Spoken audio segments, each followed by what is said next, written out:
All right. So hello everyone and welcome to our today's event. People are slowly connecting. We have also sent a few reminders over the WeChat group and as well as on Instagram. So hopefully we will get a few more attendees coming up. However, I will still start with the introduction of Startup Grind Beijing. So can you all see my screen? Is it clear? Perfect. So welcome to today's session about together discover how to scale up to a global mindset. And as you can see, we have today 5 speakers tuning in all the way from Canada, where it's the middle of the night. So kudos to you and thank you so much for making it to our today's session. You can scan the QR code if you use WeChat to join our WeChat group, where we will also post updates after the event. Now a few words about Startup Grind. We have been present since 2010. So this year we have celebrated our 10th anniversary. We are a community of entrepreneurs that is global, and our mojo is to educate, connect, and inspire startups. So as I've mentioned before, we are a community of startups, but not only, we are also, in our community, also have founders, innovators, and creators. We host thousands of events, and all this is due to our presence globally. We have now chapters in more than 125 countries, and chapters are present in over 600 cities. Here are our values that each chapter, no matter where you are, lives by, which is help others before yourself, give first, don't take, and of course, make friends, not contacts. This is our presence in China. It has been actually a very fast growth, as we have right now over 24 active chapters, as well as 5 university chapters. That focus actually on bringing a bit more of entrepreneurship to university campuses to get people thinking outside of the box and of traditional careers. This is our team. So we have the directors. Madeline is present today with me, tuning in from Indonesia. We have also the HR team who makes Startup Grind Beijing volunteers all happy and motivated to continue on the mission, as well as the marketing that makes us look good online. The event team, without whom the events will not happen, and Arkady is present today with us, and the university team that I have also mentioned before with the Startup Grind University chapters. And last but not least, our mentors who have been directors before, who have also played a huge part in our development. This is a bit of what we do also, and a few pictures from our last events. So we will also share later, or either via email or in the WeChat group, the social media where you can follow us, and make sure to learn about all our future activities. These are past speakers that we have hosted globally, so not only in Beijing, but in all the chapters around the world, and as well as the industry leaders that have partnered with us in China and beyond. Thank you, everyone. And right now, I would like to give the words to Nadine, who will start with the panel discussion, and I hope you all have a good session with us. Yay!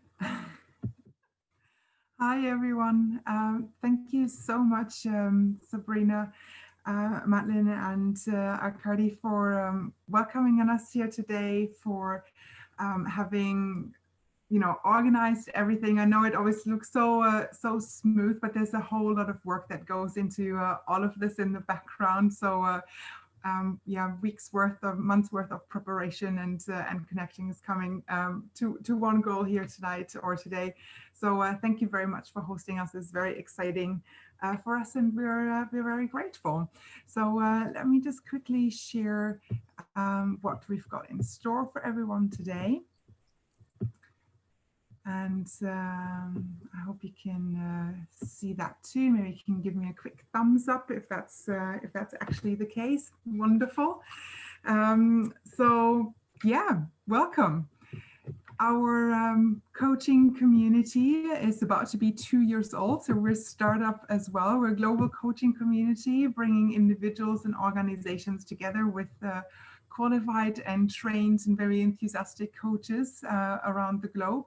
And our goal is to support others to truly thrive in their career and their lives. This is us in a nutshell for this particular event. We have Karen, Tiffany, Helen, Dana, and myself today. And before we dive into more of what's coming up today, I'd like to actually give the opportunity to each one to introduce themselves. So we're starting off with Karen, then go to Tiffany, Dana, Helen, and I'll finish up. Let me just stop here so we can see each other. And Karen, off you go. Hi guys, it's wonderful to be here and see you all. I know exactly what it's like to be a startup. I did my grind in Asia in my career in communications. Love Asia, miss it incredibly, love the food. Now here in Vancouver, coaching lots of enthusiastic entrepreneurs and startups and loving it. Hope you take lots away from the session tonight. Hi, my name's Tiffany Elsener. I'm a virtual coach for conscious leaders, and I've traveled to over 30 countries, lived and worked in many places, and as my own business owner, yes, I totally understand what it's like to go through that grind. So I'm excited to be here all, and we can work through it together.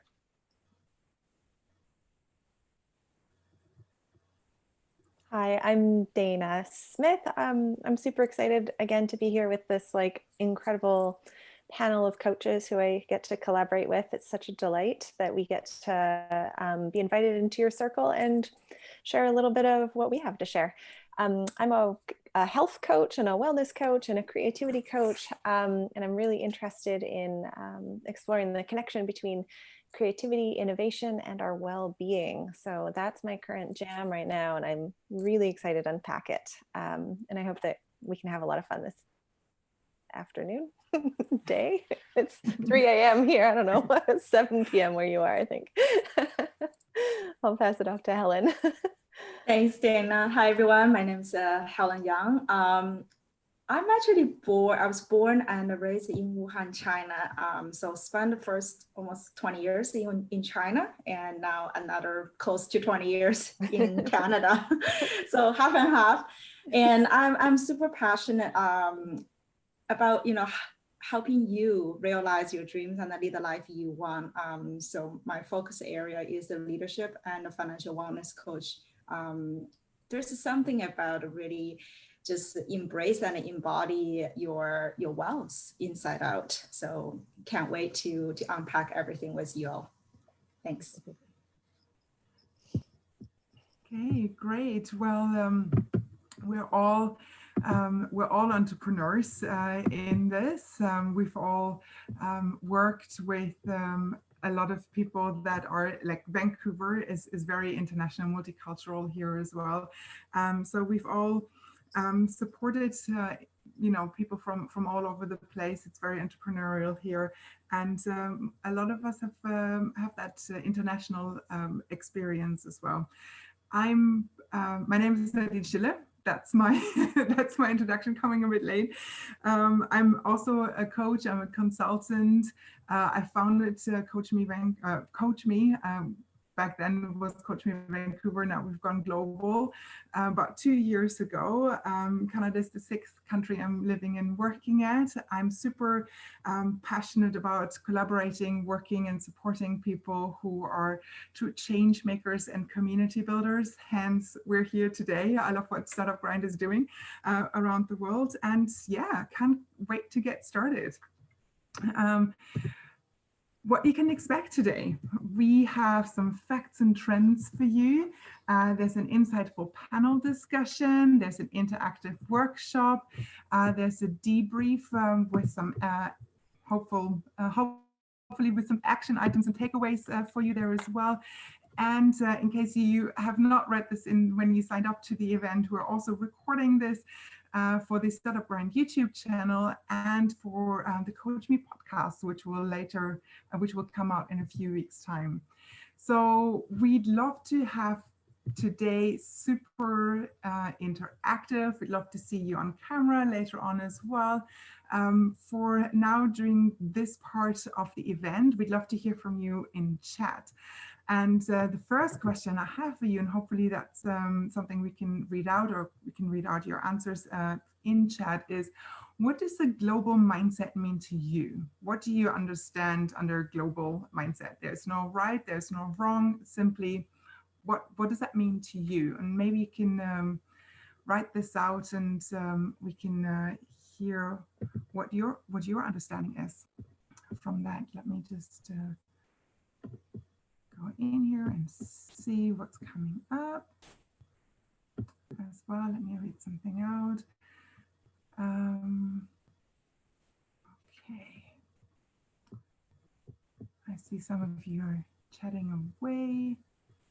And while this, while we're waiting for some answers to hopefully come in, and that's obviously a question we've asked ourselves as well. What is a global mindset? What would be our understanding? And that has obviously helped shape the panel discussion that's about to come up. So we've got someone saying taking a wider perspective, seeing the bigger picture, being open-minded. That's great. Yeah. Be ready to overcome any problems, ability to adapt fast to new information and trends. Very good. Yeah, that's definitely going along those lines of questions that we're going to answer later on, and understanding many world views, learning from other cultures. Wonderful. There's a whole lot of information coming through. So when we've done a bit of research for today's event, we came across information from Gallup, the global analytics and advice firm for leaders and organizations. They've had a report out a little while ago that said that a global mindset is actually the future of leadership development, meaning that there's a true need for global leaders. And before you say, oh, I'm an entrepreneur, I'm not a leader, that's actually not true. You are leading your area of expertise, you're leading your business, and you're the expert in your life and in your business. So you're definitely a leader as well. Gallup came up with 4 strategies to develop global leadership. They first of all said that in order to develop this, they'd recommend to start early with multi-country and multicultural experiences, and to really genuinely explore your curiosity about others. So really immerse yourself of what it's like to be in someone else's shoes. What is it that they're passionate about? What is the culture like? What's the way of thinking like? And be super intentional about this and what you'd like to achieve in all of this. So a global mindset is not something that you take off, but it's something that you truly live. And the 4th point Gallup came up with is to celebrate diversity in each individual, and that includes cultures, values, strengths, and so much more around diversity. So what stands out in this sense is that to have a global mindset truly is a mindset. It's not nothing that you can just take off or say, oh yeah, this is me. It's very intentional. It's about caring about someone else, about what else is happening out there in the world, and learning, constant learning and adapting to what's going on, and caring about the answer when you listen, when you ask those questions. So we kept all this in mind for the panel discussion, and we'll bring it all in for you to get some really good insights on how you can develop that as well. What else we looked at is the World Economic Forum, every few years, they bring out a top 10 list of skills required for a successful career. So this year, they've just released the skill set for 2025. And on top of the top 10 list there, you can see analytical thinking and innovation, active learning and learning strategies, and complex problem solving, amongst obviously lots of others, other skills that are really important going forward. And as an entrepreneur, as a founder, you do need to be aware of what's going on, what the trends are. When this list of top skills was released, they've also released something else along those lines, and that is that every second person, 50% of all employees will need reskilling in the next 5 years. That's a huge number of people that need to be reskilled and need to learn something. And while automation displaces approximately an estimation of 85 million jobs globally, new jobs, and actually more jobs, 97 million, are set to come out of automation as well. So there's a huge shift again. And something else that was noteworthy by the World Economic Forum is that skills like in self-management really are prominent on that list. And we're talking about things like active learning, resilience, stress tolerance, and flexibility. Those things you would have really had to draw on in the last few months as well this year, obviously making it through the pandemic as an entrepreneur. And on the topic of self-management, resilience, stress tolerance, etc., there's something else that is often seen as a stigma, as a taboo topic, but it does come up quite often, depending on where you are in the world, and something that you need to be aware of, not just for yourself, but for others as well. There's a study in the National Institute of Mental Health in the UK that said that 72% of entrepreneurs are directly or indirectly affected by mental health issues, compared to just 48% of non-entrepreneurs. So again, that's something that you need to be aware of.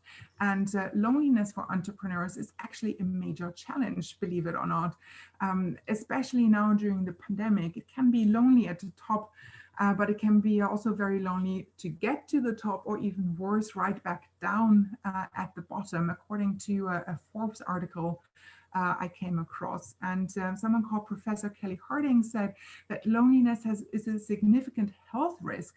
And it's and it goes along those well-established factors like smoking 15 cigarettes a day, or heavy alcohol use, even high blood pressure and obesity. This is something that really needs addressing and looking at when you're setting yourself up for long-term success as an entrepreneur. And while I finish up the facts and trends session here in a moment, there's a few more things that really stood out and that we found when you're looking at global success and scaling your business outside your immediate country. So funds said that creating leads, opportunities, the whole thing around networking has really changed during the pandemic. So you need to be really innovative and creative of finding ways to expand your business. It's no longer possible to have an in-person event anymore to make that connections, and everything has just changed. So that's something to take into consideration. And talking about innovation and being creative when you're talking about scaling your business, the Global Innovation Index came up with or released this year's top 10 most innovative economies, and we're looking here at also something that really spans the entire globe, with South Korea in the top 10 spot, followed by Germany, Singapore, Finland, Denmark, the Netherlands, UK, USA, Sweden, and topping it all off is Switzerland as the winner of the most innovative economies in 2020. So again, if you're looking to scale up and work with people in those economies, or you're collaborating, or your clients are there, it's something to take into consideration. How are people thinking? What's important to people in those economies? What's the best way of working together? All this comes up. And yeah, last but not least, an article in the Harvard Business Review that has just been released really looked into how to launch a startup in the post-COVID area. I highly recommend this article if that is you, if you're still thinking about launching this year. What they, or a quote that really stood out for me that I wanted to share with you here is, a look back at history shows us that crises are opportune moments for new ideas, innovations, and systems. Some of the most famous companies today were launched right after the last economic crisis in 2008. And the companies that they listed here are WhatsApp, Uber, Groupon, Slack, and Airbnb. It's difficult to think that they hadn't really existed until, the economy in 2008, but hey, here they are. They're world leaders in really, creative ways that really hadn't been there before. So there is a gift in all of this, and we need to choose to see it. So with that, we're going over to the panel discussion. And yeah, it's down to you now to say what will be your main takeaway from the next few minutes before we go into the interactive workshops. So let me just get out of here. Let's have a quick look at the chat. Did I miss anything? There's been a few numbers coming up and down, understanding the differences that exist in the world in terms of business and knowing how to adapt and set up our own approach accordingly. Was another comment to see what the global mindset is. There's lots going on. Perfect. And with that in mind, I'll just see and get those questions up for me here, and maybe we can start right away with one of those questions. It's about all the change that is happening in the world really starts at an accelerated speed, and we need to be able to adapt to change quickly, lead the way, especially with the pandemic this year. So there had to be a lot of adaptation happen. And maybe Dana, you can start with this question. What signs of adaptations have you witnessed in the world? Oh, man, there have been so many. I've really seen people come together in ways that we never have before. And it's been really inspiring. I think most of us, think of the early days of lockdown when, we were being together in ways online, cheering for our healthcare workers out the windows. We were celebrating what we could. I think that there was like a real, like a loss of that celebratory tendency that we have re-embodied lately. So I think that that was a beautiful innovation and something that came back. We realized, oh my gosh, human connection is actually really important to us, and we take that for granted. So just in the human connection piece, but then we've seen instantaneously things that seemed so hard were like suddenly fixed overnight. It's like, oh no, we can't work at home. That's too hard for our company or organization. And then boom, the next day, everybody's doing it all across the world. It was fascinating just to watch that happen. I'm not saying it was easy or effortless or, without error, but it was something that needed to happen. And we found a way in a very short period of time, I'd like to add. Yes, that's so true. Those are some of the things. I think, Karen, you're going to pipe in on this one too? Building on what you said, those are all fantastic changes that's taken place. And the adoption of technology has just ramped up unbelievably this year. So if you're in tech and IT in any way, you're going to be, looking at growth exponentially.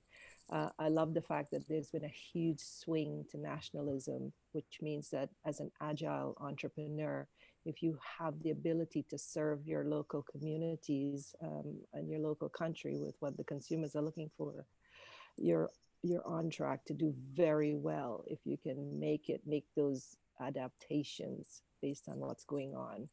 I love the statistic that wherever there's been challenges, there are great opportunities to innovate. And again, I think of entrepreneurs as being agile to adapt and change just as quickly as consumer habits have changed this year.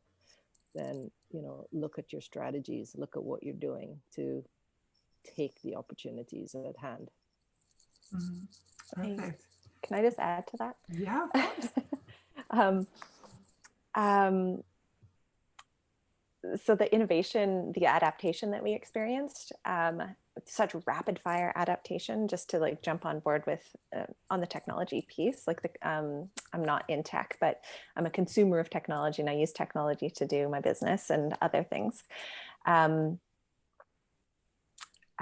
the thought went away. Oh no, it's the 3:31 a.m. brain. It disappeared. Oh, that's terrible. Hey, this is life. That was a good one too. I can't even catch it by the tail. It'll come back. Do you want to come gosh. back on this when it gets back into your head as a consumer? Oh, maybe if it comes. Technology, innovation. If it comes back. Gosh. See, I should have had the coffee before. No, we'll just move on. yeah. Okay. If it comes back, then just chime in. Well, yeah, this is cool. Great. Thanks. I know it wasn't your intention to necessarily make us all smile, but I mean, not that we weren't beforehand, but thanks. You're welcome. Yeah.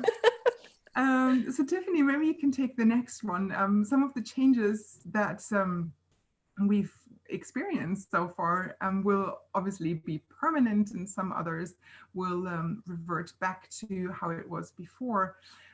So, you know, now we get to basically choose what changes we want to take forward and what changes we want to leave behind. And basically, why should we bother about being intentional about what we want to take forward and what we want to leave behind? I mean, why bother? Yeah, that's a great question.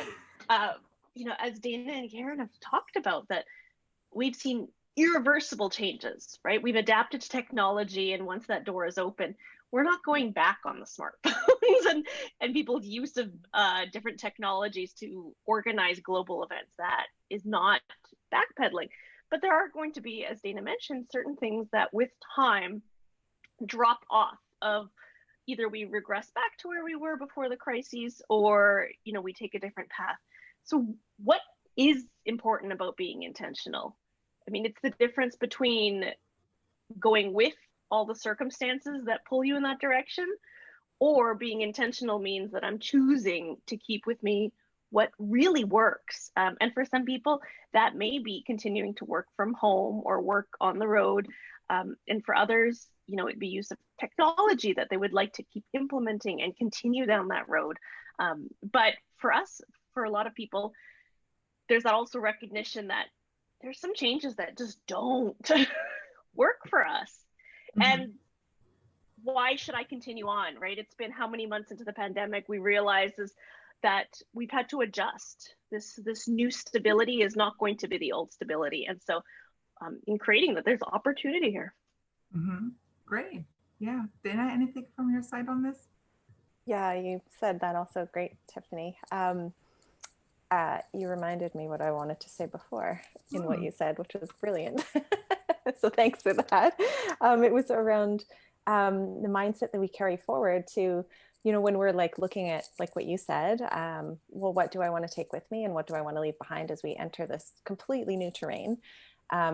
Which I guess is true for any time in life, except that we've had this enormous punctuation mark in the line of history where it's like, okay, and then smack, there's COVID. And from this moment forward, we operated very differently in the world. So I think that that's like the main difference, is that we've had this global shared experience of this pandemic.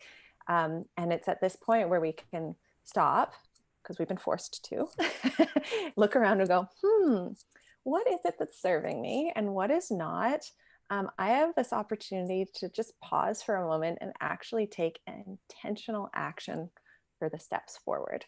And I don't think we've ever well, not in my lifetime anyway, ever had such a clear pause. You know, actually, it's not a pause, it's a solid period. If we're talking like punctuation here, like we stopped, it was a full stop.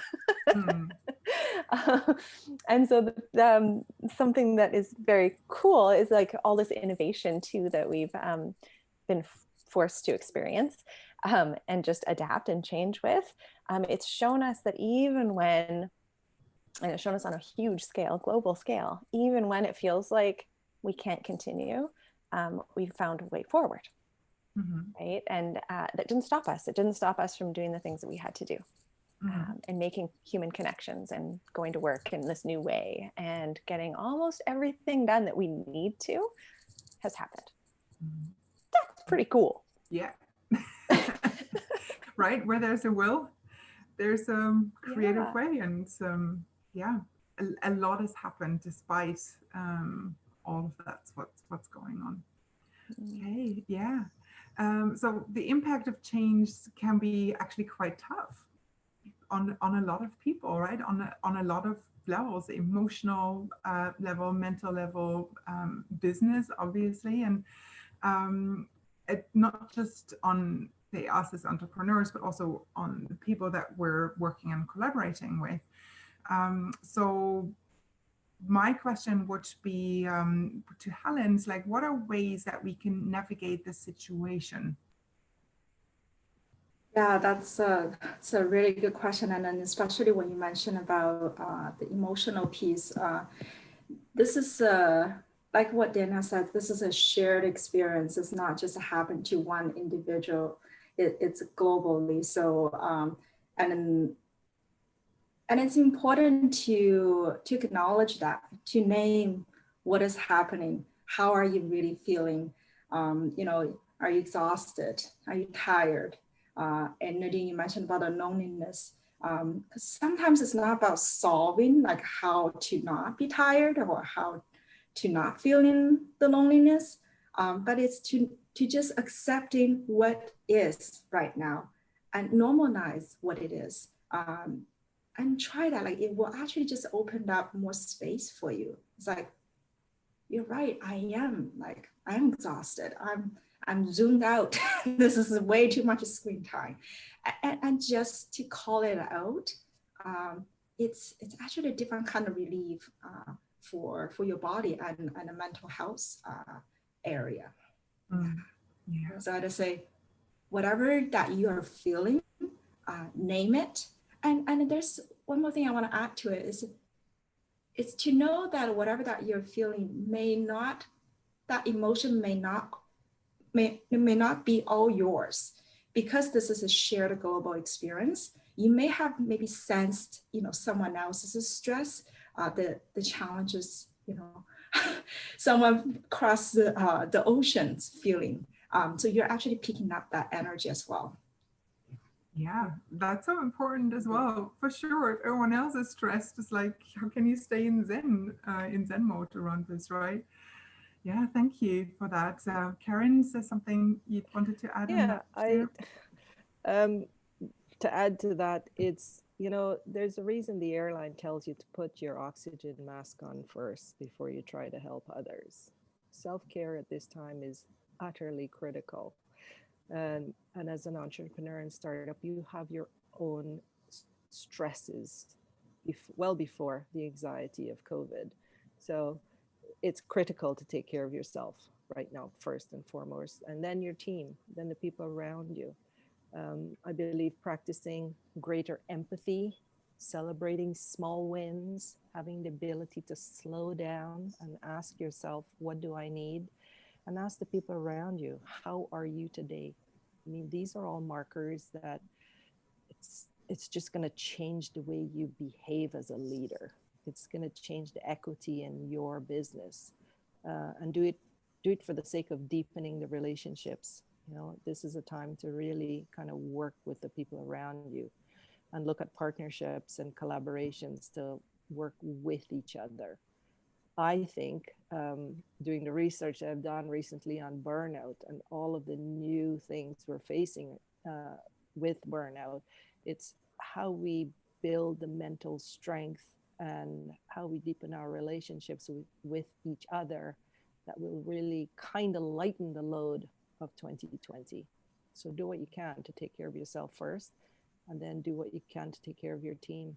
Thank you. Thanks, Karen.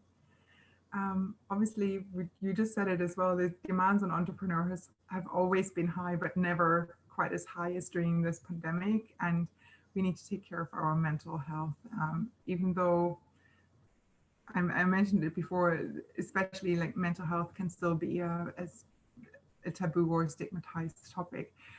Maybe, Tiffany, you can let us know your perspective on what the risk is of ignoring your own mental health. What if you don't do anything and just keep working? You keep, I think there's an important thing to remember as entrepreneurs and founders. We're human. Reality check, right? And so we're not robots, and there's only so much efficiency and return we can get without actually re-nourishing. To Karen's point, that oxygen mask is so important because everything that we experience is filtered through this body, the body that you have. When I am tired and exhausted and burnt out goes my creativity. I have a lot harder time actually being able to comprehend what a situation is, how to deal with it. When I'm burnt out, I'm usually emotionally a little bit more needy or unattached, depending on, the situation. So there's so many things to consider. And so the risk of ignoring this pain or this exhaustion or this fatigue is that it puts yourself and your business at risk. And so what seems like in the short term, a gain of, okay, we're just going to try a little harder, faster, stronger, more hours in the day, you get a diminishing return. And if you study economics, you don't want diminishing returns. Mm-hmm. You want to have a better return on your investment. And so invest in yourself and your health, because your emotional, mental, and physical capacities are all intertwined together. And so if you as a founder or as a team leader are not taking care of yourself, it could get really ugly. Yeah. Anything to add? I'm just gonna say the message that Tiffany shared is so important, taking care of yourself first. And this is something I truly believe is how you are in relationship with yourself directly impacts how you are in relationship with others and the world around you. Like, you may or may not notice your presence does show up.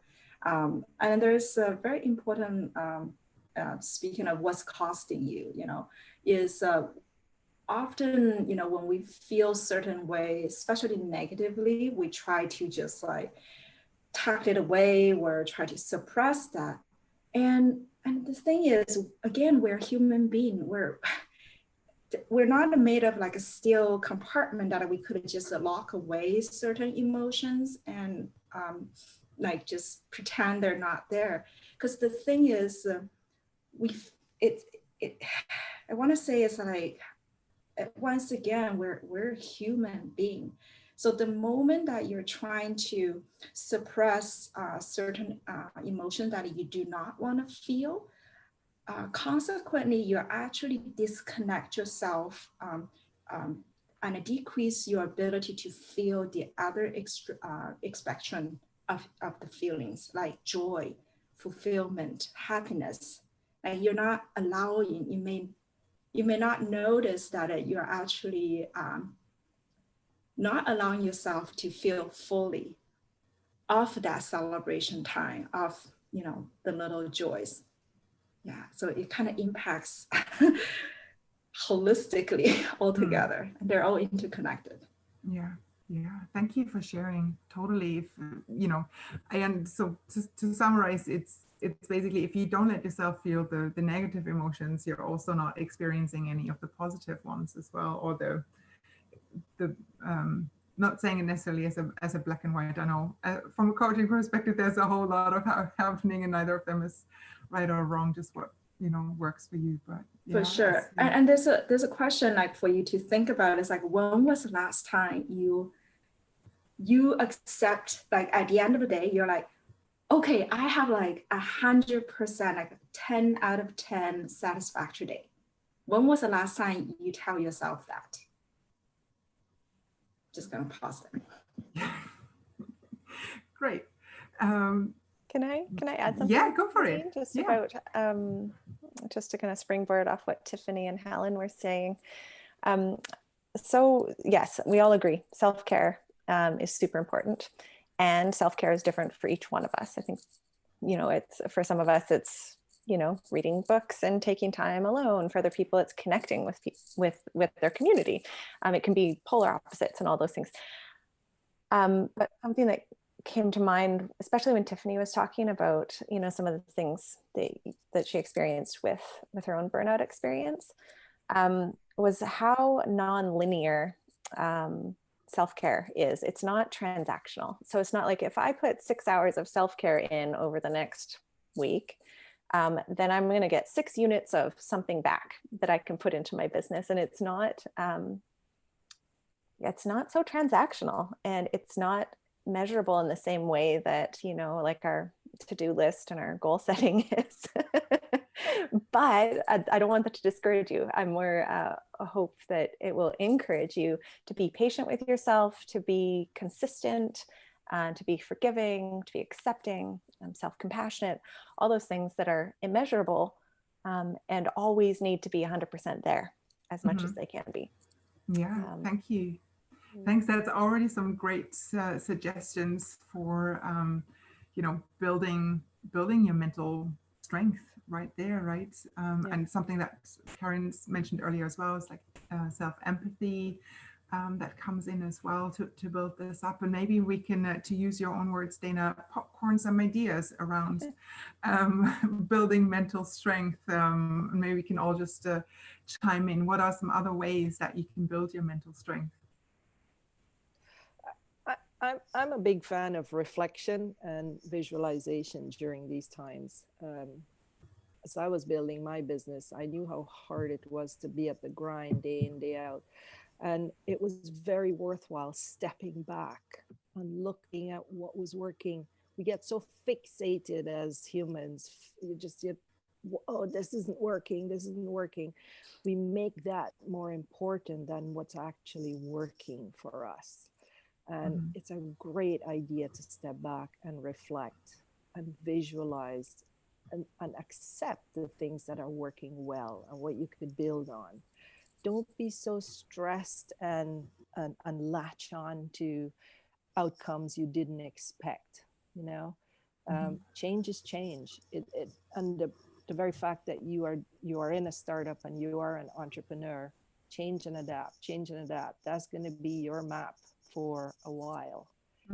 Accept it and work with it, and open perspectives to what is available, what's possible, and what has to change. Detach from the negatives and just keep taking care of yourself and moving on and looking hard at what's right. Thank you. And I'd like to piggyback off that's wonderful, Karen, is focus on what is right. And I'm not saying to ignore things that need to, be dealt with, but there needs to be celebration sometimes. To think about it, this entire 2020, if you haven't had a celebration for yourself, like I guarantee you, no matter where you are in your startup, there's got to be something like a win for you, whether it's you personally or whether it's for you and your business. And celebrate those. I myself have my own coach because as we get, as we grow, we need more nourishment. Think of like a tree. As a tree gets bigger and bigger, it's going to need more and more nutrients to get bigger. And so it's the same thing that as we grow as businesses and entities, as well as humans, that we continue to reflect, as Karen said, but also focus on the wins, because that's very nourishing. And that's celebrating something as small as didn't lose that client, or implemented a new technology that seems to be not completely driving me crazy. So as small as those wins are, reflect and find them, because those will be a springboard quite often to get past the sticky points. Mm-hmm. Yeah, thank you. And that kind of really leads us into the next question that I have for you around ways of working smarter and not harder. And you mentioned just there about some, internal resources that you can kind of draw from, that or external resources, that being your own coach, Tiffany. But maybe Helen, we can get this question to you as well. What are other ways to work smarter and not harder? Yeah, no. I want to kind of go back to, once again, just a reminder that we're a human being, not human doing. And it feels like all we all we do all day is do, goes to the checklist. And then this is where it's to pause, and one of the ways is possibly connecting with nature, or anything that could just help you to feel more present and connected. And there's something about a presence. Well, I call it a smart way just to be able to reconnect with yourself and be present. Just imagine your brain, it's so noisy and not present. It's like a turbulent ocean. And when it's so noisy like that, you can throw like an Empire State Building into the ocean and not even noticing what's going on. So being able to just center yourself and then get present quickly, it's like you're able to quiet your brain down, and you'll be able to notice it's kind of turning a turbulent ocean into a still pond. So when there's like a tiny little bit leaf that's like kind of landed on the surface of the pond, you'll notice the ripple effect, and you'll become more, like those are information, you'll become more choiceful on making a wise decision from that perspective. Mm-hmm. Yeah, so find a way, could it be connect with nature? Could it be just sing a song or dance, or just notice your breath? Whatever way that help you to reconnect and be centered. Mm-hmm. First. Yeah, it's very individual as well of what works for you, right? Yeah, thank you for sharing. And Dana, something to add on this? Yeah, a couple things came to mind. Delegation came up as one as well. So farm out the stuff that you either don't have the skills for, are not good at, don't like doing. Those are 3 good markers. If you can, find somebody else to do them for you, because if you are required to spend a lot of your precious time doing skills outside your zone of genius, you're not putting your life force to the best use. So that's where, building your community is really important, knowing who does what in your communities, which is like a global arrangement. Certainly in this community, we're all over the world, and there's people here who have an amazing array of different skills. So figure out who does what. They probably love what you despise doing. Wouldn't that be cool? My bookkeeper actually loves bookkeeping. Amazing. I don't. That's not my jam. The other one that came to mind too was forgive. Forgive yourself for not knowing what you didn't know until you know it. Like, don't be hard on yourself for not knowing. Like, I've caught myself being mad at myself for not having a skill that I think I should have already. I'm like, whoa, stop it. That's just mean. Don't be mean to yourself. And there's plenty of other ways where forgiveness can roll in. If something doesn't work out how you hoped, forgive the situation, forgive yourself for making mistakes along the way, forgive people in your partnerships if they haven't worked out. It's not worth it to hold on to a grudge. And as we're all experiencing, the world is actually a very small place, and there's a good chance that you're probably going to overlap with some of the same people as you move and grow in your business and in your life. So yeah, just makes it a lot nicer of a opportunity, or not a lot nicer way to be, if you can kind of really settle into that forgiveness space too.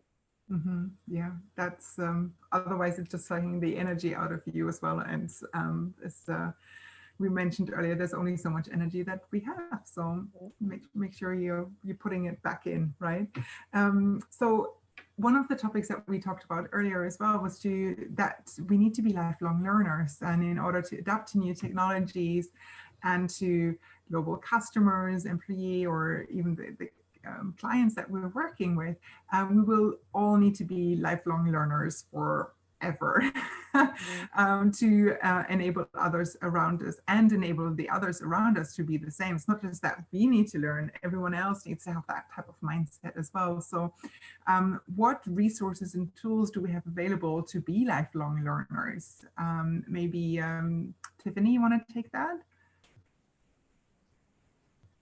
I mean, the resources to be lifelong learners, first is the perspective, right? That is your biggest resource, is to first say, I am a lifelong learner. There's this totally outdated notion in a lot of places that, okay, well, if I go to university, get a degree, I'm done, and then I can just, coast. My guess is, because you're an entrepreneur, that wasn't working for you. And that's because you're following your passion of this human need to constantly learn. I mean, whether you want to acknowledge it or not, we are learning and adapting. I mean, how did you learn the language that you are speaking right now? It's not that you sat down and you said, okay, I'm going to learn the syntax of that particular language. No, it's just something that happened organically. So whether you try to or not, it's going to happen. And so how do we make learning work for us? And that is, first of all, the mindset of learning, but then also realizing we are more now global than ever. And there's just so many ways that we can continue to learn. It's not just from textbooks. There's this, again, idea that, okay, I need to go to a textbook or I need to take a course to learn. There's a yes, those are both great examples. And there's an and of everything you are doing in your life is learning right now. Every time you fail or feel like you failed, every time you've had a win. Helen, you were saying this beautiful metaphor earlier of when your mind is an ocean, right? Like it's chaos, you don't notice anything.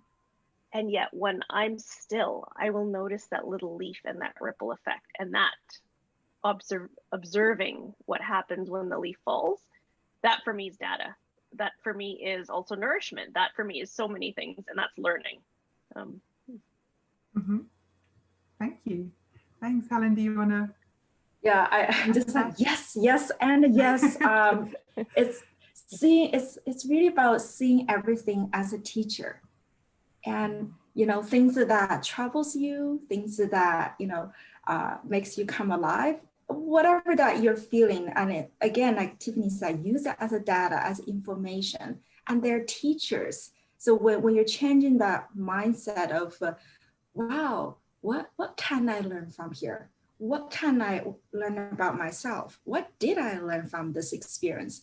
It's kind of opening that level of curiosity in your whole body. And then here's the thing is, curiosity is the antidote for judgment. And really, what voice do you want to constantly feed in yourself? Feed the curiosity, feed the learner's mindset, not the sabotaging voices. Yeah, I love that. That's great. For me, it's really setting your egos aside at this juncture, putting your egos, check them at the door and say, you know what, I'm not good at everything. I could use some help here. It's a great time to look at partnerships. It's a great time to simply ask for help. There is such strength in that admission that you'll be glad that you did. And the other thing I'd like to mention is at this time, people are so interested in helping each other that mentorship can be a gift if you haven't reached out already. Learning through mentorship and learning through giving yourself as a role model and mentoring is tremendous, giving and receiving. It is truly a way to learn and get better at the things that you don't know, or you open your perspective to things that you don't know. Yeah, totally. Dana? Yeah. You guys are also brilliant. Great contributions. There were a lot of nodding heads in the last questions. Yeah. Something sparked my mind when someone was talking about how sometimes it's a matter of changing how we're looking at something instead of trying to look for, I'm not sure I'm saying that right. Sometimes it's not a new thing that we need. Sometimes it's a new perspective on an old thing. So because sometimes we can't get rid of the challenges or the blocks that we're facing, and we need an innovative, new, creative solution that might simply just be, looking at it with fresh eyes, pretending that you are someone else, or you're using a different set of skills that you don't have. You could even pretend or visualize that you're a giraffe and you're trying to solve this instead of being just a lowly human, or what have you, and just get playful with it, because we get really serious when we're faced with challenges. So you may want to invite in some people, like Karen was saying, to play along with you, just to see if you can shake off that stuckness, because curiosity and playfulness are also really helpful for busting up self-judgment. When we get all crappy on ourselves, we're like, oh, I can't solve this problem, I suck, I should just throw my business down the drain, blah. And that's not true. You're just having a challenge and you will get through this. Exactly. We're naturally creative, resourceful, and whole. We'll get through it. Sometimes you just need someone to support you through that, right? Thank you. Yeah. And obviously, it came up a few times today that it's so. It is a tough time right now, but it doesn't necessarily have to be. And recovering from setbacks quickly or pivoting in a flexible, creative way will actually give us a competitive edge.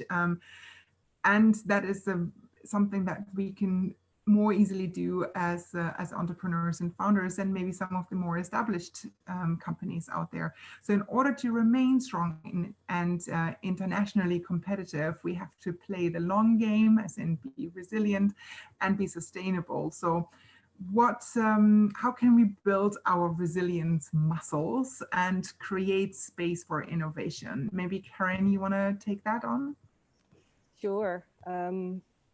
I think this is a great time as any to give yourself permission to deep dive into new areas, new ideas, new thoughts. Information is readily available. If you need to pivot as a startup, do it. Again, don't let ego stand in the way of what you should accept, change, do better. If you have done or interested, this is also a time to maybe revisit and align your purpose to your business. It is a great time to reflect and see what it is you're doing and how you're doing it, because it will unveil new areas of creativity for you, I believe, and encourage the same from people around you.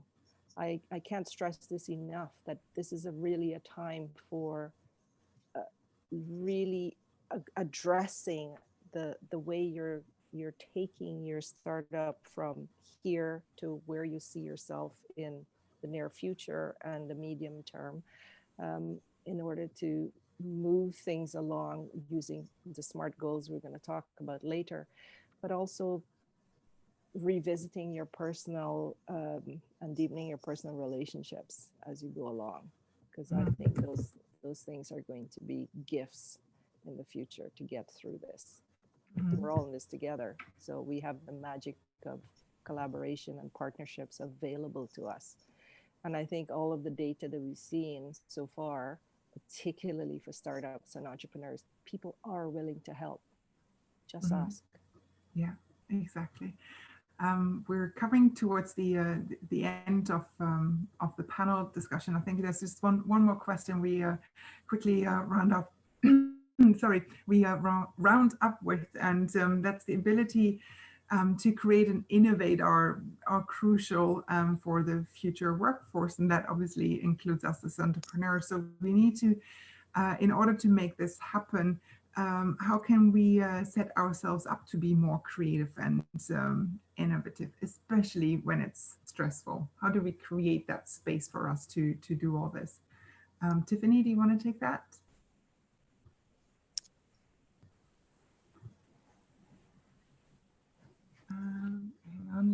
Let's see if I can unmute you. That's not possible. Hang on. Dana, do you want to start first with that question? How can we set up ourselves up to be more creative and innovative? Yeah, absolutely. We touched, I think, on a really important cornerstone earlier, and that's self-care and making sure that we have that sense of spaciousness. Because Tiffany said it earlier too, like the first thing that goes out the door when we're feeling overwhelmed, stressed, or even that crispy burnt out feeling is we're going to lose the ability to feel the spaciousness required to allow ourselves to dream up new possibilities, new solutions and innovations. So it's kind of, it's not necessarily a quick fix as we explored, but something that we need to continue tending to, that different forms of nourishment for ourselves. And that's super important. I'd say another piece too would be loosening our grip on attachment to everything, but outcomes in particular, because that can really lead us to getting down on ourselves. And that's very draining, and also really stifles the potential of discovering something new. So if you only have all your grasped right onto one particular outcome, you're cutting off all the possibilities that could be available if you just had maybe like, you know, a fingertip grip on that idea and that outcome. So it opens that way. Thank you. Yeah, and I wanted to just expand on what Dana says about self-care. Like, what's underneath that is feeling alive. You know, when you take care of yourself, there's something about, you know, you feel more energized, you feel more alive. And there's a quote that I always look up to is, don't ask the world what they need. Ask yourself what makes you come alive. Then go do it. Because what the world needs is for people who are coming alive, you know, because when you're passionate, alive about doing something, that's innovation, that's creativity just flows. Great, thank you. Yeah. Anything else, Tiffany, from your side? Yes. Yeah, sorry about that. I have two monitors, and if you've ever lost a window in monitors, we've got you back. We've got that. Yeah. Yeah, creativity, hint, should be fun or can be fun. There's sometimes this coupling that happens, especially, you know, in the startup phase, where creativity needs to equal some sort of like return. Just start small. Like creativity for you is doing what interests you and what you're passionate about. And it can be something as small as once a day for 10 minutes, just saying, I'm going to do something that I don't usually do. That in itself breaks the pattern of habits and gets humans out of these stuck perspectives, is physically changing what we're doing and how we're doing it. And so start small, right? And don't feel like creativity and coming up with these innovative ideas has to come like this. Some of the best things have come, you know, to me during walks. Not when I'm sitting at the computer staring, trying to make something work. It's that joy, you know, when I'm in the nature space and I'm doing the things that nourish me. So find what nourishes you and just create from there. Great. What a way to round this off. Thank you, Tiffany, Karen, Dana, and Helen. I believe we're going into breakout rooms right now. Due to the time that we're at, I would propose that we're going into the breakout rooms for about 15 minutes overall, with the 5-minute warning, so we all know where to go. I hope that's okay. So we have a bit of time to rephrase afterwards too. It's another 20 minutes overall for this for the session. Time flies when you're having fun. Can I just check in with Sabrina? Is that okay? That we're doing the that we setting ourselves up for 15 minutes only? Yeah, sure. Let me just set you up with the breakout rooms, and you should all get a notification about now. 1 second. Sure, and then we'll. Yeah, I just wanted to say, just make sure actually to use also the chat box right now for any additional questions while I set this up.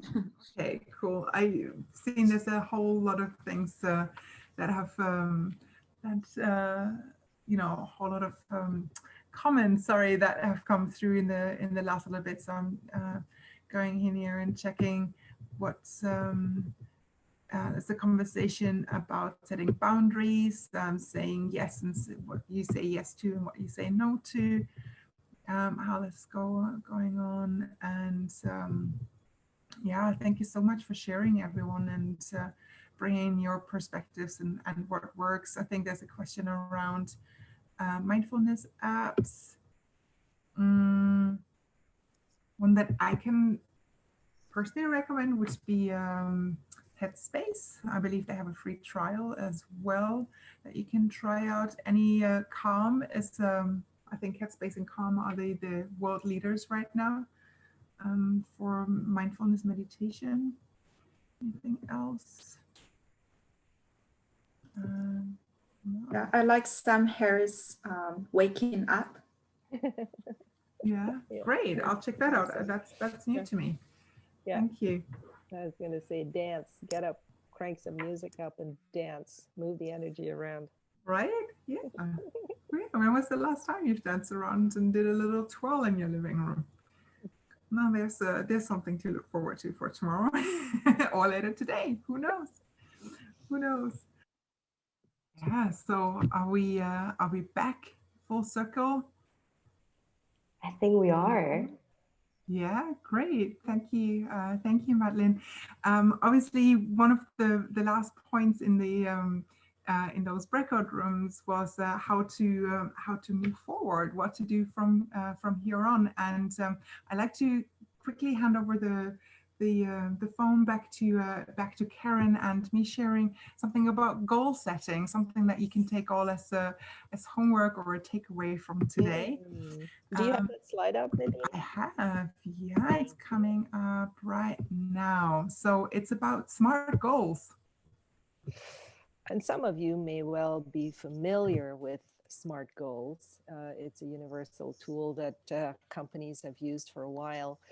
But really, for you to embrace what we've shared today, and hopefully some or a lot of parts of it has resonated with you, set yourself some SMART goals going forward so that you really shift, you really come out of this transformed in some way, change some habits, change some mindsets. So set some SMART goals for yourself and be honest, right? So the first one, specific goal or goals. Be as specific as possible with what you want to achieve, given the new information and the new thoughts that we've shared with you this evening. Make it measurable. Put in some milestones so that you know you're on track.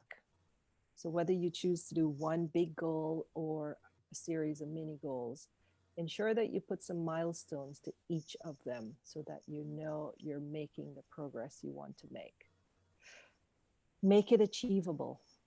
Don't set yourself something like, okay, I want my first 5 years of business to give me $1 million. That may be achievable, but it's really hard to stay motivated and focused unless you make it so that every quarter you can look at, I'm moving in the right direction. This goal is challenging, but achievable. This goal is challenging. I need to change it or adapt it.